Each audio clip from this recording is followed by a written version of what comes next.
Hello and welcome back to another update where I cover the latest developments throughout the front line in the Russo-Ukrainian war. In this update we have significant developments starting out in the direction of Robotyne. The Russians have captured the second line of defense, the majority of the trench there, and fighting over the final trench in that second line of defense. This would lead to an encirclement of Ukrainian troops to the east of Robotyne if the Russians do not already have control of that. We see the push from the Russians have gone through the fortified positions here in the north, as is confirmed with this geolocated footage. And at the same time, it is very easy for the Russians to then also commit to a push from the Verbove direction as well. Either the Russians will capture and encircle the Ukrainian soldiers in between Robotyne and Verbove, or the Ukrainians will be forced to withdraw into the open fields here in the east, which will be very close to the front line, and there's no Ukrainian defensive positions that they can retreat to. What this means is that the Ukrainians within this area here, the pocket that has formed east of Robotyne, are in a very, very dangerous position if there are any left at all. The Ukrainian positions here at the final trench as well is very, very difficult if there are any left at all. This means that the Russians can be considered to have already captured this line of defense, which would lead to the return of the lines prior to the Ukrainian summer offensive with the capture of this final position. And at that point, the Russians would have regained all control over the majority of the area by Robotyne and regained control over this section of the front line. Further north in the direction of Robotyne, it is yet again reported that the Russians launch operations north of the village. This time there is this geolocated footage confirming Russian presence north of the village and an operation where they are launching armored vehicles towards Ukrainian positions concentrated in the forest line just north of Robotyne. So we see the Ukrainians actually have positions in the forest lines very north at the outskirts of Robotyne, and the Russians are launching offensive operations to gain control over the area and kick out the Ukrainians from that position. This just shows the severity of the Ukrainian defenses. They are sending troops to every single forest line to prevent Russian advances, and the Russians are fighting through every single one despite the Ukrainian pressure with their defensive positions. The Russians are constantly launching artillery strikes and FPV drones, yet the Ukrainians are unable to hold their lines due to this heavy Russian firepower and pressure from the offensive operations. In the next section of the front line, in the Pokrovsk section, the Russians are advancing both in the direction of Shelane, where they are storming the town itself. They are moving along the railways and the forest area along the railways towards Mykolaiivka, and they have advanced towards Lysychne, where they've reached the outskirts of the village.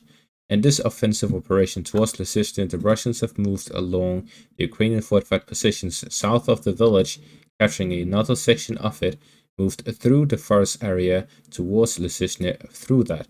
So now the Russians have reached the eastern outskirts and the southern outskirts of Lysychne, pushing the Ukrainians further northwards towards the river line, where they're trying to corner the Ukrainian forces in the area by moving through the central parts and pushing the Ukrainians back through the northern section. The Russian strategy in the area is to push the Ukrainians back towards the river line, pushing them up against the wall. This prevents the Ukrainians from establishing positions in the rear during a withdrawal and allows the Russians to take advantage from the Ukrainian withdrawal to advance even further, and that is what has led to the Russian advances beyond Vovche. In the south, the Russians are taking advantage of the capture of the fortified positions to launch an assault towards Shelane, where they've entered the western outskirts of the village along the railway. They've captured the southern outskirts along the building and farm here to the south along the railway, and they have expanded their zone of control within Serhivka in the southern parts. So see that the Russians are currently storming multiple villages, the village of Lysychne, Serhivka, Shelane, and Ivanivka, where they have captured half of Ivanivka and Serhivka, gained a foothold in Shelane, and are fighting just outside Lysychne.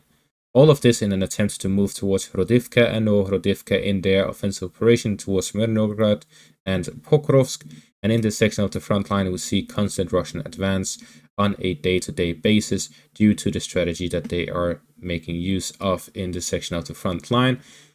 The Russians have an advantage over the Ukrainians, which was at the start of the Ukrainian summer offensive. They did not really know what sort of tactics would work at that stage of the conflict. The Russians made a lot of lessons from the Ukrainian summer offensive to make use of those in the Russian Avdiivka offensive, and from that they had additional lessons that they learned from that operation, and now they're making use of all of these lessons that they've learned throughout the conflict and constantly evolving, constantly advancing, not just the equipment, but also the tactics and strategies that they use. In the Toretsk section of the front line, we have significant developments as well. In the second line of defense, the Russians are advancing further towards Toretsk itself and the fortified positions of the Ukrainians along the second line of defense, gaining control over this outskirts residential area of Toretsk itself. At the same time, in between the first and second line of defense, the Russians have advanced in the central parts of Pivnishne towards the second line of defense, as is confirmed with this geolocated footage. We see that the Russians have advanced a significant portion in the residential area, covering half of it. And with this, we see that the second line of defense of the Ukrainians here in Pivnishne is crumbling and will eventually lead to its collapse with the current rate of Russian advances and the intense pressure they are pouring on the Ukrainian forces. To better understand the situation here in the Toretsk section of the front line, there's a Ukrainian officer with the call sign Alex from the 53rd Mechanized Brigade. He talks about the tactics of the Russians in this section of the front line. According to him, the assaults are continuous and mainly infantry, as we have seen with the footage, without the use of equipment, mechanized vehicles, or tanks, which makes drones ineffective. Enemies operate in groups of 7, clearing first one position, then the second. As a result, there are dead and wounded on the Ukrainian side, while the Russians didn't even have any wounded. According to him, the Russian strategy is very effective because the main advantage of the Russians is that they have a lot of everything. The Ukrainians do not have that. It means that the majority of their long-range equipment is right now reserved for the vehicles of the Russians. If the Russians do not use any vehicles, it is very limited what they're able to use. You'll have to rely on what they have available at the front line.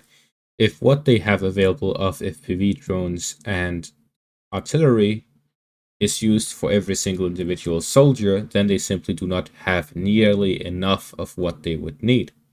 The Russians have over 600,000 soldiers in Ukraine. The Ukrainians do not have 600,000 artillery shells. That is as clear as it goes. The math is not adding up. This means that the Russians with this strategy avoid getting shot at constantly by FPV drones and artillery. Compared to armored assaults, this means that their assaults and their advances are slower, but it is safer. Moving on to quote this Ukrainian soldier, "They fight very intelligently. They have found a working system and are acting on it. Our artillery is very hard to work with. There are 10 to 15 Eagles constantly hanging in the sector, FPV drones, reconnaissance drones. Infantry support becomes a game of roulette. They immediately cover with FPV or counter battery whenever Ukrainian soldiers are detected." End quote. Therefore, we currently see that the situation is that the Russians do have enough artillery and FPV drones to hit every single Ukrainian soldier. The Russian soldiers are moving through under cover of reconnaissance drones. This reconnaissance drone looks ahead of the Russian soldier, making sure that there's no ambushes, there's no position where they are going to really get hit, making a safe and clear path for this Russian soldier. If Ukrainian artillery or FPV drones work on the Russians, then the Russians instantly counter battery strike on those Ukrainian positions. If Ukrainian armored vehicles arrive to hit the Russian soldiers, then they are hit as well. In the footage accompanied with the geolocated footage that confirmed the Russian advance, there is a burning US-made infantry fighting vehicle that the Ukrainians used. It was hit by Russian firepower as soon as it appeared near the front, helping the Russian soldiers advance and stay safe while the Ukrainians attempt to counterattack but really don't succeed due to the Russian firepower. So we see that in this area, the Russians definitely are not lacking in any sort of equipment, firepower, or the case. This has allowed the Russians to make these significant advances over the past month, which has led to them gaining significant advances in the Toretsk section of the front line. And if they breach the second line of defense of the Ukrainians in Toretsk, there is no third line of defense. And that is the current situation for the Ukrainians in the Toretsk section of the front line. Based on this, we can see that the Russian tactics have been adapted both in urban warfare and in open field warfare, which has led to the Russians gaining several and significant advances both in the Pokrovsk and Toretsk section of the front line. The Russians are now very close to Pokrovsk and Toretsk. This has led to them increasing their pressure on the Ukrainian positions, rotating some forces in and out, which has led to even further advances by the Russians. And we see new sections of the front line constantly under pressure as the Russians probe additional lines of the Ukrainian defenses beyond those which are currently active, like Toretsk and Pokrovsk. And that is going to be all for this update. Thank you all for watching. Make sure to leave a like, subscribe, and check out my Patreon for additional content. Thank you all for watching, and have a great day.